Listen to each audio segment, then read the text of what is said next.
Hello, welcome student. बेटा आज हम चैप्टर फर्स्ट स्टार्ट कर रहे हैं और ये काफ़ी इम्पोर्टेंट है। हर कंपटीशन में इसके बारे में क्वेश्चंस पूछे जाते हैं। आपके बोर्ड्स के एग्जाम में तो आएंगे ही, बट कंपटीशन में भी इसकी काफ़ी इम्पोर्टेंस। तो आप लोग इसको ध्यान से समझिए। सबसे पहले हम हड़प्पा का नाम लेते हैं।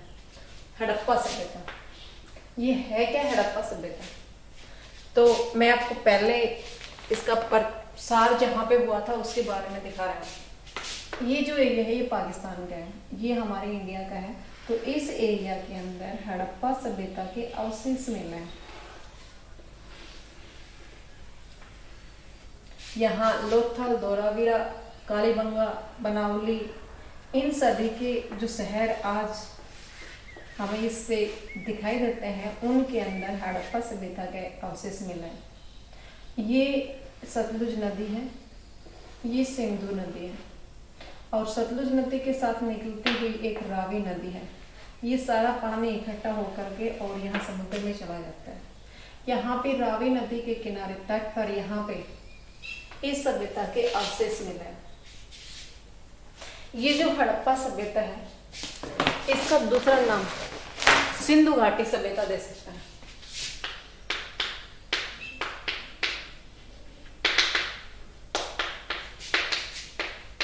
सिंधु घाटी सभ्यता क्यों दे सकते हैं? क्योंकि अभी मैंने आपको नदी दिखाई बेटा, वो सिंधु नदी है जो हमारे इंडिया से निकलती है और पाकिस्तान में चली जाती है। जिस एरिया में हमने हड़प्पा के अवशेष मिले हैं उस एरिया में सिंधु नदी बहती है। वो सिंधु नदी उस एरिया में बहने के कारण ही उस सभ्यता का नाम सिंधु घाटी सभ्यता पड़ा है। ये आज से 5000 साल पहले उभरी हुई सभ्यता है और विश्व की पुरानी सभ्यताओं में एक है। इसके अंदर पाकिस्तान के अंदर रेल लाइन बिछाई जा रही थी। रेल लाइन बिछाते हुए वहां पे खुदाई करते हुए ईंटें मिली और जैसे जैसे खुदाई आगे आगे बढ़ते गए उसके अंदर पूरा नगर ही मिला और दूसरे एरिया में भी इस प्रकार के जहाँ पे सबसे पहले खुदाई की गई थी उसी तरह से कुछ उनके जैसे सामान मिलते हुए दूसरे अवशेष दूसरे शहरों में मिले। इसलिए उन्हीं से अनुमान लगा करके हमारे पुरातत्ववेताओं ने, अब ये पुरातत्ववेता क्या होते हैं? पुरातत्ववेता पुराने अवशेषों की जानकारी देने वाला।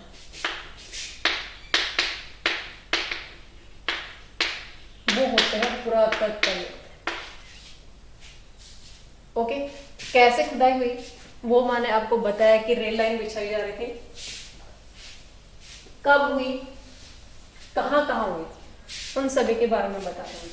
सबसे पहले हड़प्पा शहर की खुदाई हुई। इसको बताने वाला सबसे पहले इसकी जानकारी देने वाला दयाराम साहनी था। खुदाई से पहले हम इसको बताएंगे हड़प्पा शहर की खोज किसने की? दयाराम साहनी ने। ये काफी इंपॉर्टेंट है बेटा, ध्यान से आप इसकी स्टडी करें। दयाराम साहनी ने इसकी खोज की यानी कि इसके बारे में जानकारी बताई और ये कब बताई? 1921 में बताई। अब उसके साथ ही एक थोड़ी दूर आगे चल करके एक नया शहर फिर निकला खुदाई करने के बाद। उसका नाम रखा गया मोहनजोदड़ो। इसकी जानकारी देने वाला था राखल दास बनर्जी।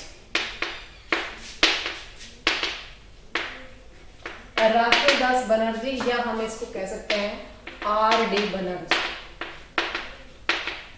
इसकी जानकारी देने वाले का काम क्या था? 1922 में हमें जानकारी देते। ये हड़प्पा शहर सबसे मेन जो शहर है वो सिंधु घाटी का शहर हड़प्पा है। उसके बाद दूसरा जो शहर उभरा है वो मोहनजोदड़ो शहर है। मोहनजोदड़ो का अर्थ हम बताएंगे तो वो होता है मृतकों का टीला।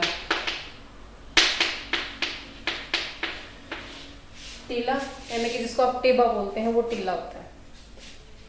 मृतक यानी कि मरे हुए का, मरे हुए का टीला कैसे? क्योंकि ये मोहनजोदड़ो शहर 7 परतों में मिला है, खुदाई करने के बाद 7 परत मिली है, तो इससे ये अनुमान लगाया जाता है कि ये 7 बार उभरा है और 7 बार उजड़ा है। उभरना और उजड़ना इसका साथ साथ चला है। किसी कारण से ये तो कहीं भी नहीं है लिखा हुआ, कहीं भी बताया हुआ नहीं है कि ये शहर कैसे उजड़ गया था, कैसे इसका पतन हो गया था। बट फिर भी जो वो परत मिली है, 7 लेयर इसके अंदर मिली है, उससे ये अनुमान लगाया है कि एक बार यहाँ पे जब पब्लिक बस गई थी तो वो उजड़ गया था और उसके बाद में फिर वहाँ उस शहर में नई बस्ती आई है, नए लोगों ने बसना शुरू की है, फिर वो उजड़ गए। तो ऐसे मिट्टी के नीचे दब दब करके बार बार लेयर मिलने से इस बात का अनुमान लगाया जाता है कि मोहनजोदड़ो 7 बार बसा और 7 बार उजड़ा है। तो मोहनजोदड़ो का अर्थ उन्होंने क्या बताया? मृतकों का टीला। ओके, उसके बाद में आगे हमारे पास है बेटा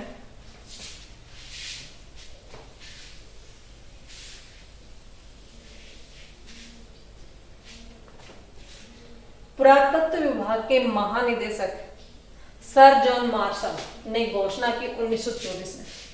पुरातत्व विभाग के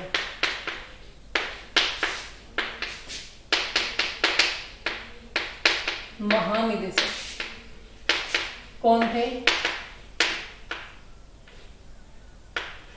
सर जॉन मार्शल। उसने 1924 में पुरातत्व विभाग के महानिदेशक सर जॉन मार्शल थे और उसके बाद में घोषणा करने वाला था वो था R.A.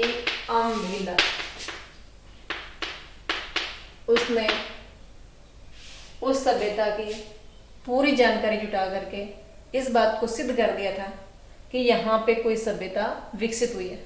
सभ्यता का मतलब होता है प्राचीन काल में बसी हुई बस्ती, जो लोग कुछ पुरानी प्रक्रिया को छोड़ करके, यानी कि आदि मानव की प्रक्रिया को छोड़ करके कुछ विकसित होकर के अपने जीवन यापन में ढाल ली थी, वो सब विकसित सभ्यता कहलाते हैं। तो उनके द्वारा जो अवशेष, उनके द्वारा छोड़े हुए अवशेष की जानकारी जुटाने के बाद हमें ये पता चलता है कि ये पुराने समय की बसी हुई बस्ती बहुत ही विकसित बस्ती थी।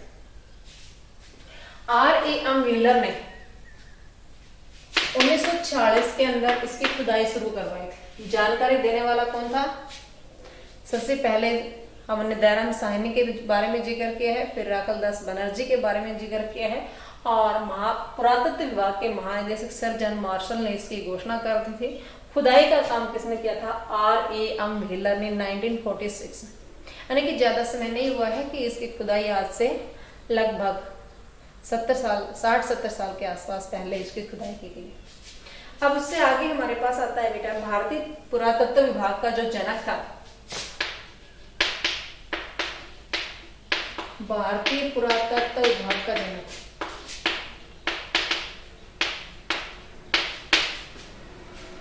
कनिंघम था।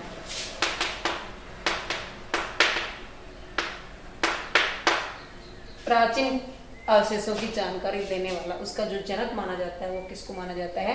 कनिंघम। ओके, ये इसके अंदर हड़प्पा सभ्यता में जो उनके पास पशु होते थे, वो घोड़ा, उनको घोड़े के बारे में उनके पास जानकारी बिल्कुल नहीं। गाय, बैल, हाथी, इन सभी को वो पालतू पशु के रूप में पालते थे। पूजा करने के लिए उनके पास प्रकृति होती थी, वो प्रकृति की पूजा करते थे। मातृ देवी की पूजा करते थे, यानी कि मातृभूमि या प्रकृति, सूर्य देव, जल देवता, बारिश से इन वरुण देवता, इन सभी की वो पूजा करते थे।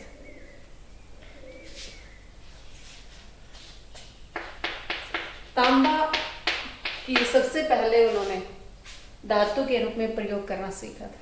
धातु उनके पास तांबा होती थी और लोहे की जानकारी उनको बहुत आगे तक, बहुत लेट तक नहीं हो पाई थी। तांबा का प्रयोग करते थे, तांबा के वो आभूषण बनाते थे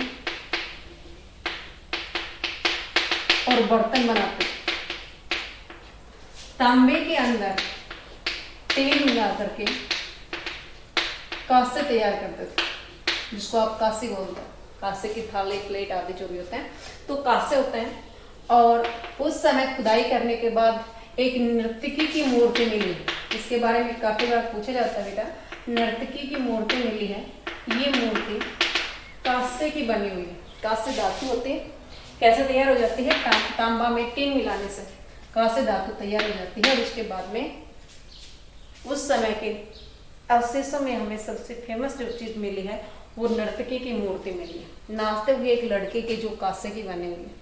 ओके, जो आज हमारे पास म्यूजियम में रखी हुई है हमारी गवर्नमेंट के अथॉरिटी में। ओके, इसके अंदर प्रमुख जो शहर थे बनावली, हड़प्पा में आने वाले, यानी कि इनके अवशेष कहाँ कहाँ मिले हैं जो इसके साथ मैच होते हैं। हड़प्पा में जो अवशेष मिले हैं, हड़प्पा शहर में जो अवशेष मिले हैं, वैसे अवशेष कहाँ मिले हैं, बनावली, लोथल, धोलावीरा गुजरात में है, मेताथल, कालीबंगन, ये कालीबंगन राजस्थान में है बेटा। कालीबंगन जो शहर है उसका नाम, बैंगन यानी कि इंग्लिश का वर्ड है ये, यानी कि चूड़ियाँ, और चूड़ियाँ बनाने का, काली चूड़ियाँ बनाने के लिए वो फेमस रहा है, वहाँ अवशेष मिला है, इसलिए उस राजस्थान का इस शहर का नाम कालीबंगन रख दिया गया। ओके, ये उस टाइम के प्रसिद्ध शहर हैं, और भी बहुत सारे हैं, बट ये मेन है जहाँ हड़प्पा जैसे अवशेष यहाँ पे मिले हैं। इसी को अनुमान लगा के हम बताते हैं कि ये हमारे हिंदुस्तान और पाकिस्तान दोनों ही शहरों में, दोनों ही देशों में फैले हुई सभ्यता थे। रावी नदी के बसा हुआ इस शहर के अंदर जो खुदाई की गई, तो कुछ लिखे हुए अक्षर भी मिले हैं, यानी कि उनकी जो लिपि होती थी वो अक्षर लिपि चित्रात्मक होती थी, चित्राक्षर कह सकते हैं उसको, चित्राक्षर यानी कि चित्र के जैसे बने हुए अक्षर को चित्राक्षर कह सकते हैं। ये जो चित्राक्षर थे आज तक चित्र की तरह से बने होने के कारण आज तक इस सभ्यता की जो लिपि है वो कोई भी नहीं पढ़ पाया, इसलिए हमें हड़प्पा सभ्यता के रूप में केवल और केवल अनुमान लगाना पड़ता है। इसकी लिखित में जो अक्षर लिखे हुए हैं, चित्र की तरह से जो लिपि है, उसको कोई भी ना पढ़ने के कारण सही रूप में सही जानकारी उसकी नहीं प्राप्त कर पाया। उस चित्राक्षरा में 250 से 400, जैसे हमारे पास वर्णमाला होती है, इसमें 33 वर्ण होते हैं, वर्ण और शब्द दोनों मिला करके हम इसको स्टडी करते हैं। ऐसे ही इंग्लिश में हमारे पास ये होते हैं, अल्फाबेट होते हैं। इन सभी से पढ़ने के बाद जब हम अल्फाबेट तैयार कर लेते हैं और हमारी वर्णमाला को तैयार कर लेते हैं हिंदी भाषा की, तो हमें हिंदी लिखना पढ़ना आ जाता है। लेकिन इनके पास 250 से 400 अक्षर जो होते थे वो चित्र की तरह से बने होते थे, कोई भी इन्हें अक्षरों को पढ़ नहीं पाए। इट मीन्स हमारे पास जो वर्णमाला होती है ये उनकी चित्र की तरह से वर्णमाला होते थे। ओके, उससे आगे हमारे पास आता है बेटा इस हड़प्पा शहर में और क्या क्या विशेषता रही है, क्या क्या अच्छी चीजें यहाँ पे रही है, वो उसके बारे में स्टडी कर रहे हैं। तो मोहनजोदड़ो ये जो शहर था, ये हड़प्पा शहर या मोहनजोदड़ो सुनियोजित ढंग से बसा हुआ शहर, सुनियोजित सभ्यता थी, सुनियोजित रूप से बसाया गया। इसके अंदर शहर मिले हैं, जो शहर इसमें मिले हैं वो सबसे मेन हड़प्पा शहर और मोहनजोदड़ो शहर मिला है। जो मोहनजोदड़ो हमारे पास अभी जो जिक्र किया था कि ये 7 बार बसा और उजड़ा है, इस मोहनजोदड़ो शहर में विशाल स्नानागार होता था, विशाल स्नानागार होता था। यहाँ पे अन्न भंडार होते थे,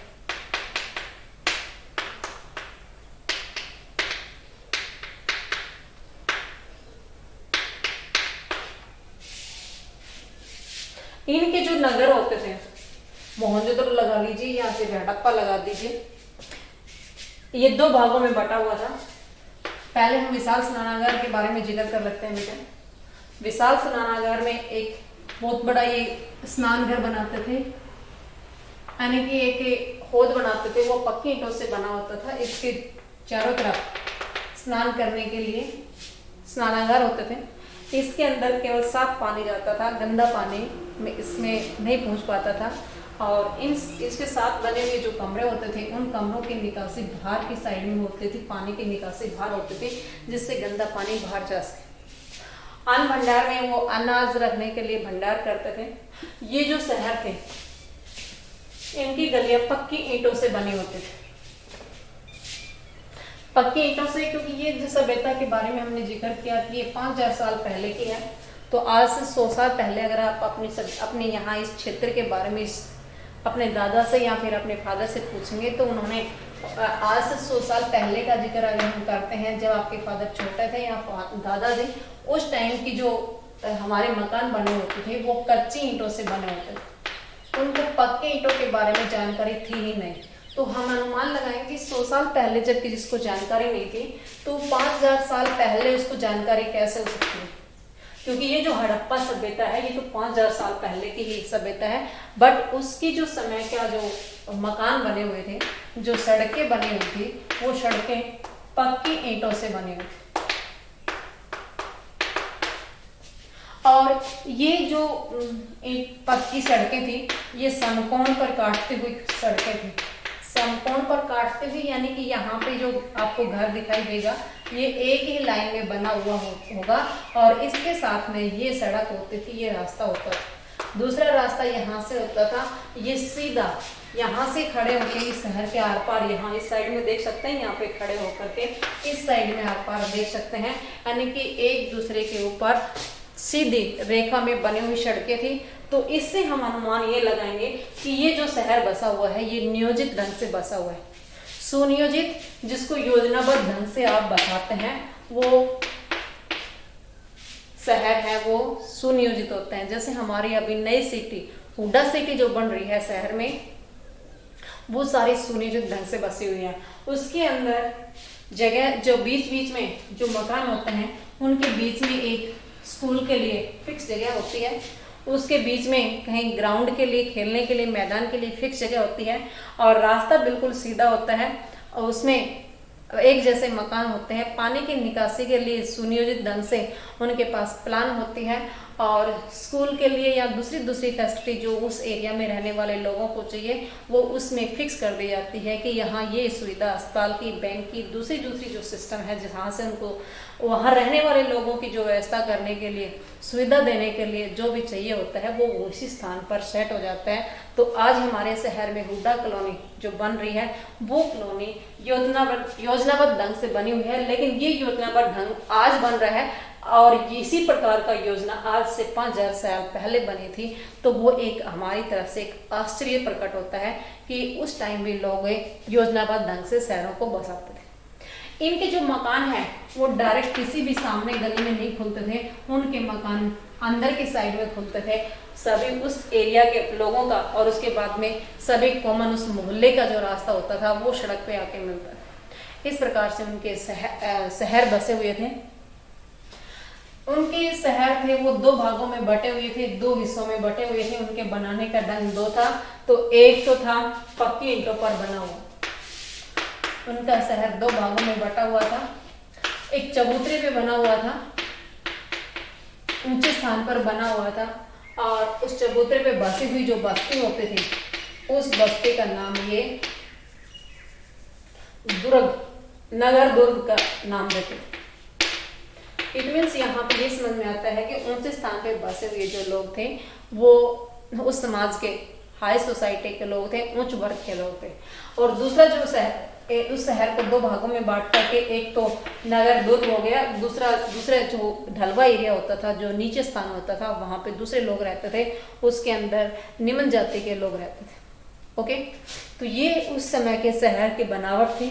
स्नानागार, अन्न भंडार, इन सभी के बारे में हमने पढ़ा है। अब हम हड़प्पा सभ्यता के शिल्पकला के बारे में स्टडी करेंगे, यानी कि वो बनाते गढ़ते क्या थे। तो जो शिल्पकला वो उनके पास थी, किसी चीज को बनाने की कला होती है, वो शिल्पकला होती है। तो वो मन के बनाते थे। मन के किसके बनते थे? मन के विशेष करके कीमती पत्थरों के बनते थे। जैसे उस टाइम के जो पत्थर होते थे वो स्फटिक, सेलखड़ी या लाल पत्थर, इनके वो मनके बनाते थे। ये सारे पत्थर हैं, इनके वो मनके बनाते थे। वो धातु कर्म में भी काम करते थे, यानी कि धातु कर्म का मतलब धातु के रूप में भी वो काम करते थे। जो हमने अभी पढ़ा था कि वो सबसे ज्यादा धातु का, तांबे धातु का प्रयोग करते थे। बाद में उन्होंने सोना चांदी का भी प्रयोग करना सीखा था। जैसे जैसे तांबे की कीमत बढ़ती गई, उन्होंने धीरे धीरे लौह धातु का प्रयोग करना सीख लिया, लेकिन शुरुआत में उन्होंने लौह धातु के बारे में जानकारी नहीं थी। उसके बाद में उनके पास शुरू होता है बेटा पाषाण काल, जो हमने 6th-7th क्लास में स्टडी की थी। ये पाषाण काल क्या होता है? पाषाण का मतलब होता है पत्थर। अब वो पत्थर का काम कैसे करते थे? उससे वो उपकरण बनाते थे, यानी कि उनको दूसरे लोहे का तो उनका प्रयोग करना आता नहीं था, इसलिए वो अपने पत्थरों का प्रयोग करते थे। उससे खुरचनी और भाला, पत्थर को आगे से नुकीला करके उसको खुरचने के लिए, कुछ चीज काटने के लिए, फेंक करके मारने के लिए, इन सभी के लिए वो पत्थर का प्रयोग करते थे, जिसको पाषाण काल का नाम दिया जाता है। ओके, मिट्टी के बर्तन बनाते थे वो और उसको पकाते थे। उस मिट्टी के बर्तन की तली होती थी, उसको नदी की चिकनी मिट्टी से वो तैयार करते थे। ऐसे करके वो मिट्टी का भी प्रयोग है, पकी हुई मिट्टी का, और उसी मिट्टी से उन्होंने ईंटें बनाना शुरू कर दी। तो पकी हुई ईंटों का भी प्रयोग उन्होंने वहीं से करना सीखा है। आगे हमारे पास आता है बेटा, और क्या काम करते थे? वो सीपी उद्योग का काम करता था। सीपी उद्योग एक मीन्स जो समुद्र के अवशेष मिलते हैं, क्योंकि आज आपके पास जो घर में बंदवा फुलझड़ी जो बनी हुई है, जो बाजार से आप लेके आ रहे हैं, उसके अंदर बहुत सारे ऐसे हैं जो समुद्री जीवों की डेड बॉडी है, उनकी कंकाल हैं। तो वो जो समुद्र में निकले हुए जो उनकी डेड बॉडी होती थी, उन्हीं को वो यूज करके और सुंदर ढंग से उसको धागे में या दूसरी चीजों में पिरो करके उसको सुंदर ढंग से सजा करके एक डेकोरेशन का काम प्रयोग में लाते थे। उसके बाद में आता है बेटा हमारे पास जीविका उपार्जन। जीविका उपार्जन यानी कि जीने के लिए उनके पास क्या क्या साधन थे, जीविका कमाने के लिए क्या क्या साधन थे, इनकम का क्या सोर्स था।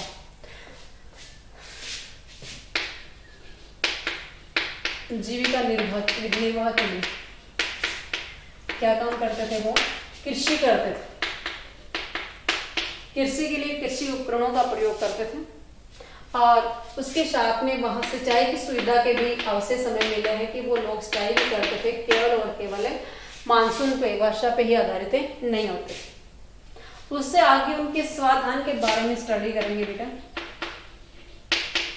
स्वाधान का मतलब होता है शव यानी कि डेड बॉडी, और धान का मतलब होता है दफनाना, मरे हुए आदमी को दफनाना।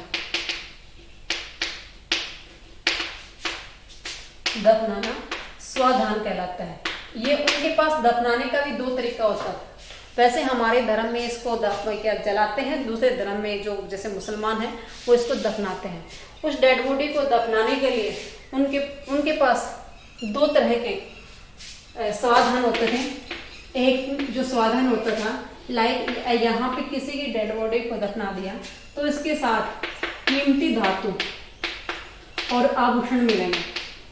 यहाँ एक दूसरी डेड बॉडी है जिसको दफनाया गया है, खुदाई करने के बाद उसमें देखें तो उसमें मिट्टी के बर्तन मिलते हैं। मिट्टी के बर्तन मिलने का कारण सीधा सा है कि वो समाज दो भागों में बटा हुआ। हमने थोड़ी देर पहले समाज के बारे में उसमें देखा कि उस समय का नगर दो भागों में बटा हुआ था। एक चबूतरे पे बसा हुआ जिसको नगर दुर्ग बोला जाता था, तो वो नगर दुर्ग होता था, उसमें उच्च वर्ग के लोग रहते थे। यहाँ पर भी जिससे दफनाई हुई जो स्वाधान होते थे उसके अंदर कीमती धातु होते थे। तो ये सीधी सी बात है, ये उच्च वर्ग के लोगों की जो समाज के अंदर हाई सोसाइटी धनवान लोग थे, वो ये कीमती धातुओं का प्रयोग या कीमती आभूषणों का प्रयोग करते थे। मिट्टी के बर्तन इस साधन में मिलते हैं, तो ये सीधी सी हमें पता चलता है कि ये जो डेड बॉडी दफनाई है ये किसी गरीब आदमी की है। इस प्रकार से गरीब आदमी और अमीर आदमी दो भागों में बटा हुआ उनका समाज था। ये हम इन समाधानों से पता करते हैं, हमें किसी ने बताया नहीं है। सारी जानकारी हमने जुटाई है वो उस टाइम के बिखरे हुए अवशेष को जुटा करके कलेक्ट करके हमने वहाँ पे उनके बारे में अनुमान लगा करके ये पुस्तकों में हमारे पास भेजा गया है और हम हड़प्पा सभ्यता के बारे में कुछ सीख पाए। उस समय के जो फसल होती थी वो गेहूं, जौ, कपास आदि इन फसलों को वो प्रयोग करते थे, क्योंकि उनके दाने, उस फसल के दाने भी यहाँ पे अवशेष के रूप में इन पुरातत्ववेताओं ने मिले। उससे नेक्स्ट और लास्ट में हमारे पास आता है बेटा इसका पतन कैसे हुआ है, ये विनाश कैसे हुआ है। हड़प्पा सभ्यता का विनाश या पतन, इसके लिए बताते हैं कि प्राकृतिक आपदाएं जिम्मेदार है। किसी ने बताया कि बाढ़ के कारण, किसी ने बताया कि आक्रमण के कारण, किसी ने दूसरी शक्ति ने या दूसरी जो राजा था उसने आक्रमण किया है, दूसरी सभ्यता या दूसरे लोगों ने उसके आक्रमण के कारण, और किसी ने इसमें बताया कि यहाँ पे बीमारी आ जाती है, जो आज हमारे पास जो कोरोना डिजीज आ रही है, इसी प्रकार की कोई बीमारी, हैजा जैसी बीमारी, प्लेग जैसी बीमारी है जिसने सभी लोगों को चपेट में ले लिया है। और किसी ने बताया है कि तूफान के कारण, आंधी के कारण ये इस सभ्यता के, इस मिट्टी के टीलों के नीचे ये सभ्यता दब गई और दब करके वो वहीं पे दफन हो गई। इस प्रकार से अलग अलग अनुमान लगा करके ये बताया जाता है कि सही सभ्यता का विनाश कैसे हुआ, इसका पतन कैसे है। It's okay, your chapter has been finished.